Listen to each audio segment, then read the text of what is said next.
Chers amis, bonjour pour ce rendez-vous hebdomadaire de réflexion, d'interrogation sur la paracha de la semaine, ce texte que nous lisons le Shabbat matin en sortant le Sefer Torah.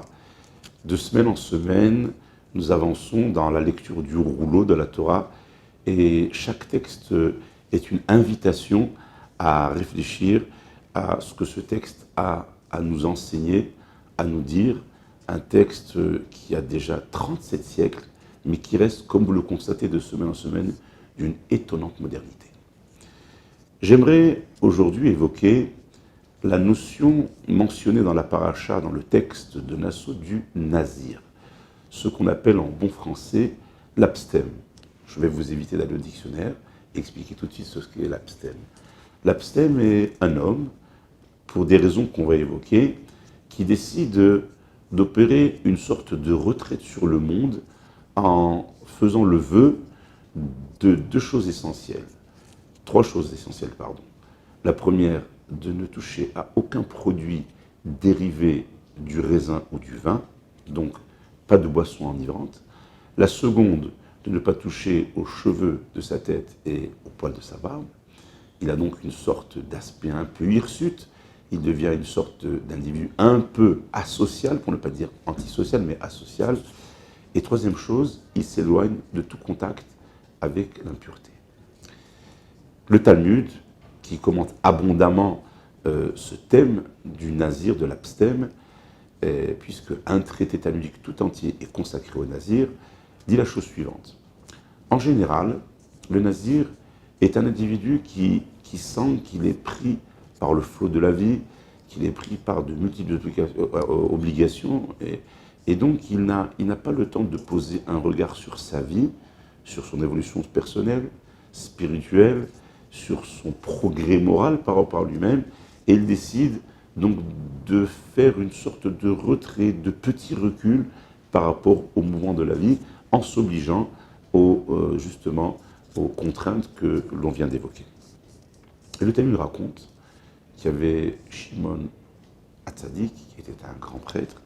Il disait que les sacrifices qui étaient apportés à l'issue de ce temps que l'abstème observait, qui était donc au moins 30 jours, d'un mois, il en général ne voulait pas consommer de ces sacrifices parce qu'il estimait que c'était le signe d'une sorte de faiblesse morale que de se contraindre à la situation de l'abstème. Il a dit, j'ai fait une exception. De qui s'agit-il? Il raconte qu'un jeune homme était venu au temple de Jérusalem pour offrir donc ce sacrifice à l'issue de son temps de nazir, de naziréat. Et il lui dit, mon fils, pour quelle raison est-ce que tu as apporté ce sacrifice? Tu t'es contraint à observer le temps du nazir. Il dit, Rabbi, je suis un berger et donc je fais paître mes moutons. Et un jour, m'approchant d'un point d'eau auprès duquel les animaux étaient en train de s'abreuver, l'eau a rendu une image de mon visage. Et j'ai vu mes jolies boucles de cheveux, j'ai vu mon joli visage, et j'ai eu une sorte de pointe de fierté d'avoir un aspect particulièrement esthétique. Et j'ai donc décidé que je ne céderai pas à cette tentation de la fierté, de l'orgueil personnel.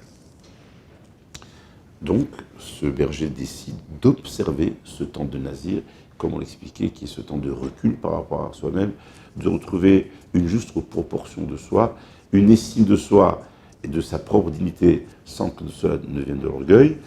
Et ce regard que l'eau a renvoyé a permis finalement à ce berger de retrouver une relation juste avec les autres. Car finalement, qu'est-ce que c'est que l'orgueil?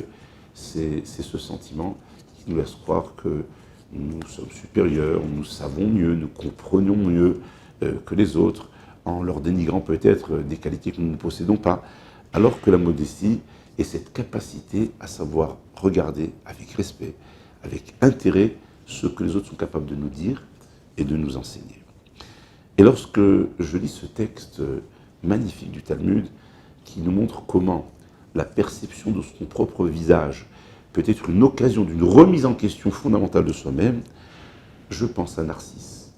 Ce fameux Narcisse et d'ailleurs le mot narcissique vient de ce récit, qui s'est tellement regardé dans l'eau d'un puits qu'à un moment il s'est oublié, il est tombé, il s'est noyé.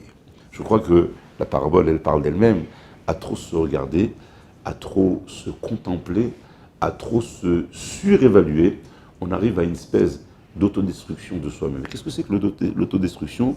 C'est le moment où je perds la relation normale d'échange avec autrui et où dans les situations paroxystiques d'égocentrisme, je deviens le seul point d'intérêt du monde. Je ne suis plus capable de partager des expériences, je ne suis pas capable d'écouter, je ne suis plus capable de me remettre en question.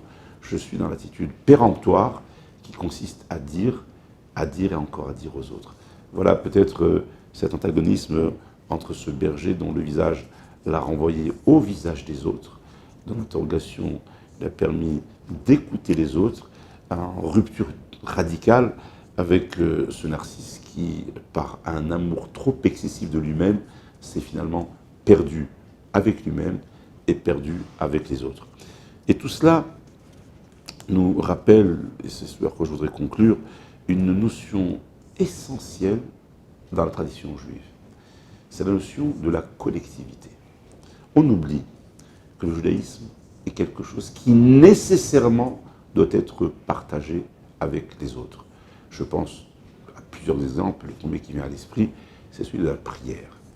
L'on sait qu'on va à la synagogue pour y prier et qu'il y a certains passages que l'on récite dans la prière ou certaines choses comme la lecture de la Torah qui ne peuvent pas être faites et réalisées s'il n'y a pas le quorum de 10 hommes. On peut avoir les 9 plus grands sages, les 9 plus grands érudits du peuple d'Israël, tant qu'on n'est pas 10, eh bien, on ne peut pas réaliser un certain nombre de performances qui sont de l'ordre de la collectivité.